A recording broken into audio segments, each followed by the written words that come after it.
Caros amigos e irmãos do canal Estandarte da Liberdade, sejam bem-vindos a este vídeo do programa Brasil de Sião. Eu sou o Renan, sou de Olinda, Pernambuco, e apresento para vocês toda semana um vídeo sobre a história da igreja em alguma das unidades da Federação Brasileira. Nós estamos seguindo a ordem alfabética, então na primeira semana de janeiro o estado foi o Acre, e até a semana passada nós vimos todos os estados, mais do Distrito Federal, até o Rio Grande do Norte. Hoje é a vez do Rio Grande do Sul e desde já agradeço a vocês por estarem assistindo este vídeo.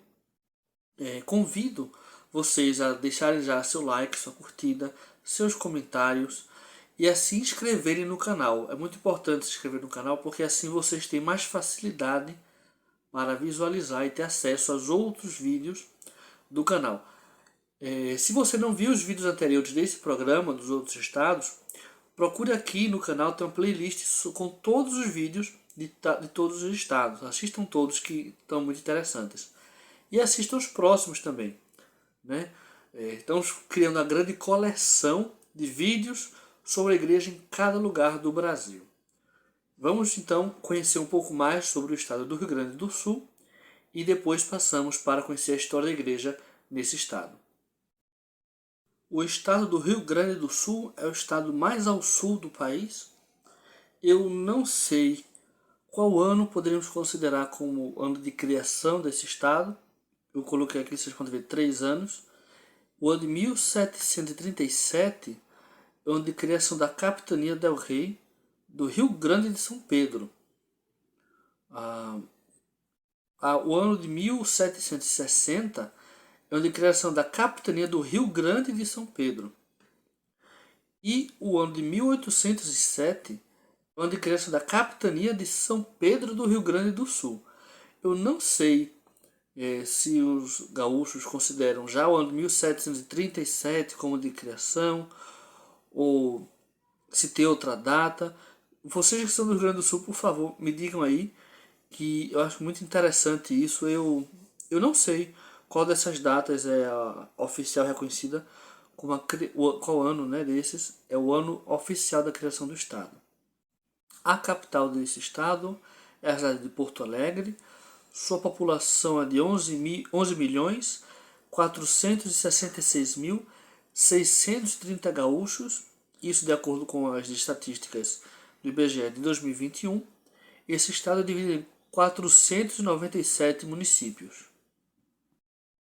Ao iniciar a exposição sobre a história da igreja no Rio Grande do Sul, além de reconhecer e relembrar de que este é um trabalho feito em equipe, né, e o irmão Antônio Carlos é quem é responsável geral pelo canal Estandarte da Liberdade e é quem entra em contato com os membros, com os historiadores e líderes de cada lugar para obter as informações. No caso do Rio Grande do Sul, existe um trabalho muito grande, muito bom, feito pela irmã Valéria Corrêa da Silva, que escreveu um livro, O Início dos Santos dos Últimos Dias no Rio Grande do Sul. Então, as informações e as fotos que nós vamos apresentar aqui têm como fonte este livro feito pela irmã Valéria, e é com a autorização dela, e agradecemos a ela por essa autorização, é que nós temos condições de apresentar tudo isso aqui para vocês. A história da igreja no Rio Grande do Sul, vamos já passar para essa parte, ela tem início com o início da igreja no Brasil. Os primeiros membros da igreja no Brasil a terem contato com outros membros da igreja, porque migraram muitos membros para o Brasil, mas não tiveram contato, os primeiros que passaram a estabelecer uma relação com a igreja e que trouxeram a igreja para cá de fato, foram em Santa Catarina em 1928. Porém, o presidente da missão, Reinhard Stoff, ele era alemão, residido nos Estados Unidos, e era o presidente da missão sul-americana, com sede em Buenos Aires. Mas ele visitava esses membros do sul do Brasil com certa regularidade. E 5 anos depois, em 1933, esse presidente, o presidente Stoff, e o elder Emil Schindler estiveram em Porto Alegre e fizeram pela primeira vez o trabalho missionário da igreja em Porto Alegre. essa cidade na época tinha cerca de 300 mil habitantes e muitos falavam alemão. Por quê? Existiam muitas colônias alemãs já muito fortes no Rio Grande do Sul e na cidade de Porto Alegre, inclusive. E por essa razão o trabalho missionário foi iniciado aí em alemão. Inclusive, até em Santa Catarina, onde chegaram os primeiros membros da igreja, que, como eu disse, deram início à igreja aqui no Brasil, eles também eram alemães e falavam alemão, viviam na colônia alemã, enfim. E essa característica também aconteceu no Rio Grande do Sul. Depois foram designados outros missionários, como os elders Sternsen e Barton, que ficavam na porta da casa onde eles realizavam as reuniões da igreja, e ali mesmo faziam contato com as pessoas, convidavam para entrar na hora, e depois recebiam as visitas deles, né? E o foco era procurar pessoas de origem alemã. Por quê? Até esse momento não havia materiais da igreja em português, né? Ou se havia, era muito escasso. E os primeiros livros da igreja eram escritos em alemão, como o Livro de Mórmon, o Inário, panfletos, tudo isso. Então, apesar dessa dificuldade, eles tiveram algum sucesso, os missionários daí tiveram algum sucesso, e em 1938 já havia 2 ramos, um na cidade de Porto Alegre e outro na cidade de Novo Hamburgo. Vamos agora ver uma foto desse período aí, de algumas pessoas reunidas na frente do primeiro local de reuniões da igreja. Esta foto aqui é de alguns membros na frente desse primeiro local de reuniões da igreja em Porto Alegre. A foto é de 1938. Nesse período, as reuniões sacramentais elas eram feitas com muito esforço por parte dos membros, porque a frequência era muito pequena. Para vocês terem uma ideia, durante os primeiros anos, teve uma média de frequência de 10 pessoas. Durante um bom período que ficou nessa média, os frequentadores mais regulares eram a senhora Miller e a irmã da Barra, além dos missionários, como o elder Seth L. Alder, o elder Evelyn English, o elder Robert Halliday e o elder Ray H. Zenger. E em Novo Hamburgo, onde também tinha o ramo da igreja, foi o segundo ramo da igreja no Rio Grande do Sul, os elders Louis Burley e Harold M. Hex conheceram o senhor Anton Behrens e sua família. Então, agora eu quero fazer uma observação. Me perdoem se eu estiver pronunciando errado o nome de algum membro, de algum missionário. Eu mal sei português, quanto mais inglês e alemão, para poder pronunciar corretamente alguns sobrenomes. Certo? Mas, qualquer coisa, podem comentar aí como seria a forma certa de pronunciar, ou algo do tipo. Essa família, a família Behrens, recebeu as palestras, as lições, e aceitaram ser batizados na igreja. E no dia 16 de junho de 1938, essa família, que era composta pelo pai, uma esposa e uma filha, foram batizados. Mais ou menos no mesmo período, em Porto Alegre, uma outra família estava sendo ensinada. A irmã Ana, que era da igreja, convidou sua amiga Elizabeth Visconde e a filha dela, Vilma Visconde Bing, que era parteira. E as filhas dessa Vilma, ou seja, as netas da Elizabeth, a Vilma de 14 anos, Olga Carolina de 12, para assistirem a reunião da AMM, a Associação de Melhoramentos Mútuos da Igreja, que era voltada para os jovens. E essas irmãs foram batizadas no dia 17 de dezembro de 1938. E nesse mesmo dia um outro pesquisador polonês e a irmã Maria, que era a mãe da proprietária da casa em que os missionários moravam. Vamos ver algumas fotos desse período, desses primeiros batismos. Esta primeira foto aqui é de batismo de alguns membros no Espírito Santo, um bairro de Porto Alegre.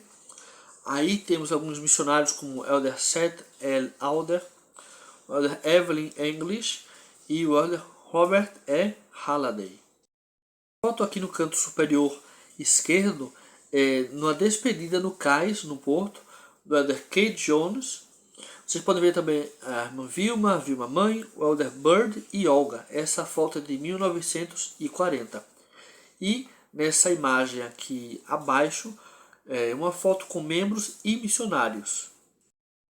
Nessa época, como não havia capelas, apenas algumas casas alugadas, os batismos eram feitos num lago, o Lago Guaíba, numa praia, na parte chamada Praia da Pedra Redonda, ou então na Praia do Espírito Santo, como na foto que a gente acabou de ver.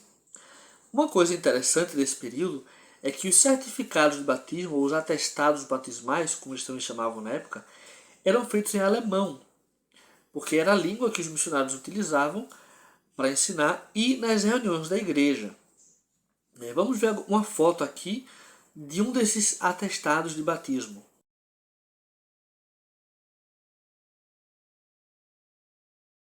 Aqui temos mais algumas fotos que mostram que os membros da igreja nesse período eram muito alegres, muito animados. Havia uma chácara da família Petersen, onde missionários, membros e amigos faziam piqueniques com churrascos, muitas brincadeiras. Era uma ótima oportunidade para ajudar pessoas a conhecer a igreja. Nessa foto do canto superior esquerdo, vocês vê uma caminhonete com alguns membros que iam para essas atividades nessa caminhonete. Na foto abaixo temos alguns outros membros participando de piqueniques assim. Nessa foto maior, no canto superior direito, é uma foto bem diferente, no piquenique. É a foto do primeiro baile Auriverde do Rio Grande do Sul. Vocês podem ver aí os seguintes irmãos: Vilma, João, dois amigos, Vilma mãe, Olavo e Olga. Em 1941, um acontecimento marcante na história de Porto Alegre teve impacto na igreja. Nesse ano houve uma grande cheia, uma enchente devido a fortes chuvas que caíram por muito tempo e afetou a igreja de forma que a capela, não, a casa que era onde se realizavam as reuniões, foi inundada totalmente. No início, os missionários conseguiram entrar na capela pela janela, foram de barco até lá, era a única forma de chegar, e foram perdidos os bancos, o púlpito, o órgão que era usado, e depois de alguns dias a água subiu e ocupou até o teto da sala. Depois dessa enchente, foi mudado o local das reuniões para um lugar um pouco mais seguro, que era uma casa num lugar mais alto, onde havia funcionado antes um grande armazém. Nessa casa tinha um salão, duas salas muito grandes e um sótão, e aí passaram a ser realizadas as reuniões da igreja. Aqui tem uma foto muito interessante dessa casa, né, que era utilizada enquanto estava ainda inundada. Vamos ver. Essa foto aqui do lado esquerdo é dos missionários na frente da capela alagada. Só missionário mesmo, para no meio da capela alagada ainda parar para tirar uma foto, não é mesmo? Essa foto aqui superior é da primeira escola dominical do ramo Porto Alegre. Vocês podem ver a irmã com crianças, né? Olga e o Elder Lynn A. Sorensen. Essa foto é de 1941. E essa foto aqui abaixo, vocês podem ver alguns membros também, o Elder e missionários. O Elder Porter, o Elder Sorensen, a irmã Elizabeth, o Elder Sterensen, irmã Olga. Essa foto aqui é de abril de 1941. Alguns anos depois, outro acontecimento histórico teve impacto na igreja, mas dessa vez não foi algo local de Porto Alegre. Foi a Segunda Guerra Mundial. E com um agravante, como no Brasil a língua oficial, ou pelo menos a mais usada, era o alemão, isso trouxe muitos problemas para a igreja e para os missionários. Aconteceu, por exemplo, dos missionários serem levados à delegacia, junto com a senhora que era dona da pensão onde eles moravam. Depois eles foram soltos, mas havia um clima assim, de perseguição contra a igreja, de desconfiança muito grande. Os missionários depois tiveram que voltar para os Estados Unidos, eram todos americanos, né? E o ramo de Porto Alegre, por como ainda não havia portadores do sacerdócio melquisedeque suficientes para levar adiante a liderança do ramo, esse ramo foi fechado. Nesse período, alguns membros acabaram se afastando e indo para outras igrejas, outros simplesmente abandonaram e voltaram a costumes antigos, mas ainda assim alguns permaneceram ativos, que foram a base para a reconstrução do ramo pouco depois. Em Novo Hamburgo, onde havia um ramo também, o presidente do ramo, o presidente Anton Behrens, ele usou sua própria casa para fazer as reuniões da igreja. E assim, por causa disso, foi possível manter o ramo em atividade e não ser fechado também. Os missionários só voltaram ao Brasil bem depois, no dia 15 de maio de 1946, um pouco depois, então, do fim da Segunda Guerra Mundial. E assim que voltaram os missionários, voltaram a funcionar as atividades, os ramos foram sendo reabertos. Um outro fato importante da década de 40, e que traz uma certa curiosidade para nós hoje, é que no dia 27 de dezembro de 1947 foi feito um casamento, foi celebrado pelo presidente da missão, o presidente Rex, e o casamento do irmão John Torgan e da irmã Vilma Bing.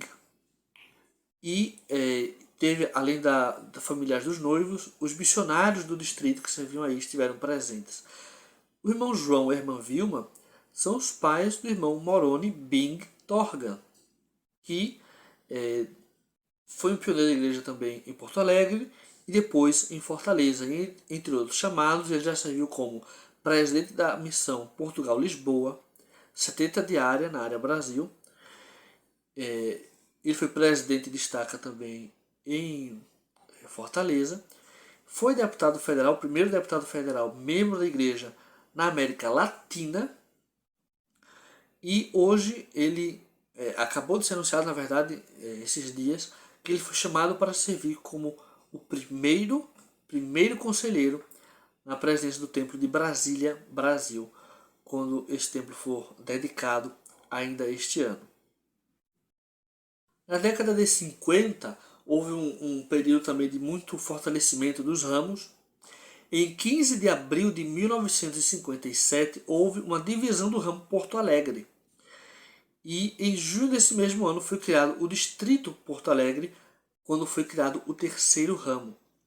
Então os ramos eram o ramo Independência, ramo República e ramo Santa Maria.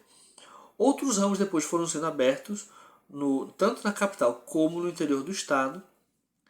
Em janeiro de 1960 foi organizada a primeira presidência do Distrito Porto Alegre, com membros locais, não mais como missionários, que era composta pelos irmãos Henrique Estives Cavalheiro, presidente, Alfredo Nicolau Zahn, primeiro conselheiro, e Erwin Max Liedtke, segundo conselheiro.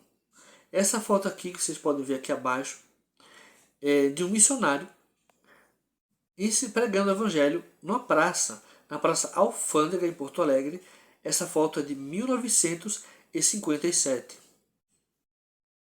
Estas fotos aqui se referem à primeira capela da igreja no Rio Grande do Sul, que foi dedicada em 14 de abril de 1963, em Porto Alegre. Vocês podem ver um pouquinho da construção, alguns membros reunidos na frente dela já construída. Outra coisa interessante desse período é que em 30 de agosto de 1966, o elder Spencer W. Kimball, na época membro do Quórum dos 12, visitou Porto Alegre. A década de 1970 também teve muitas experiências significativas no Rio Grande do Sul. Em setembro de 1970, já havia alguns distritos espalhados pelo estado, como o distrito de Porto Alegre, o distrito de Bagé, o distrito de Santa Maria, o distrito de Santo Ângelo, o distrito de São Leopoldo e o distrito de Uruguaiana. Eram 6 distritos. Entre todos eles juntos havia 24 ramos e mais de 6 mil membros, juntando todos esses distritos do Rio Grande do Sul. Em dezembro, perdão, de 1972, uma coisa interessante é que a irmã Maria Aidukaitis, ela foi eleita pelo Conselho de Mulheres do Clube de Mães, na verdade, da cidade de Porto Alegre, como a Mãe do Ano, e recebeu o título honorário de Mãe Missionária do Estado do Rio Grande do Sul. Esse título foi dado pelo Conselho de Mães do Estado. Ela foi a segunda mulher da igreja a participar desse concurso em Porto Alegre, porque a sua irmã, Olga Carlota Klein, havia sido candidata também em 1971, no ano anterior. Porém, ela foi a primeira a ganhar esse prêmio. Em 1973, em 13 de fevereiro de 73, foi organizada a Estaca Porto Alegre, a primeira estaca do Rio Grande do Sul. Essa reunião foi presidida pelo elder Mark E. Petersen, do Quórum dos Doze, e dirigida pelo presidente Orson P. Arnold, na Missão Brasileira do Sul. Foi chamado para ser presidente da estaca o irmão Miguel Sorrentino Neto, e os conselheiros foram o irmão Vilmar Gastão Pacheco de Caldas, primeiro conselheiro, e Armênio Augusto de Oliveira Seabra, segundo conselheiro. Aqui ao lado vocês podem ver 3 datas interessantes, importantes na história do Rio Grande do Sul, que são as datas de criação das 3 missões que existem hoje no estado do Rio Grande do Sul. A primeira é a Missão Brasil Porto Alegre Sul, que na verdade quando foi criada era a Missão Brasileira do Sul. Depois, quando foi havendo outras divisões, ela foi mudando o nome. A criação é de 20 de setembro de 1959. A segunda é a Missão Brasil Porto Alegre Norte, de 1º de julho de 1991. A terceira, a mais recente, é a Missão Brasil Santa Maria, de 1998, também 1º de julho de 1998. A Missão Santa Maria, inclusive, ficou muito conhecida um tempo atrás por causa de um CD que os missionários de lá gravaram, né? Aqui em casa a gente tem o disco, o CD disso aí. Acho que muita gente ainda lembra, foi uma produção musical muito bonita. Vamos ver também informações do Templo de Porto Alegre, Brasil. Ele foi anunciado em 30 de setembro de 1997. A abertura de terra com a dedicação do terreno foi feita em 2 de maio de 1998 por James E. Faust. Na época ele era segundo conselheiro na primeira presidência, e foi dedicado em 17 de dezembro do ano 2000 pelo presidente Gordon B. Hinckley, presidente da igreja na época. Foi o 3º templo do Brasil e o templo número 102 da igreja no mundo. Vamos ver quais são as estacas, distritos, as unidades da igreja no Rio Grande do Sul.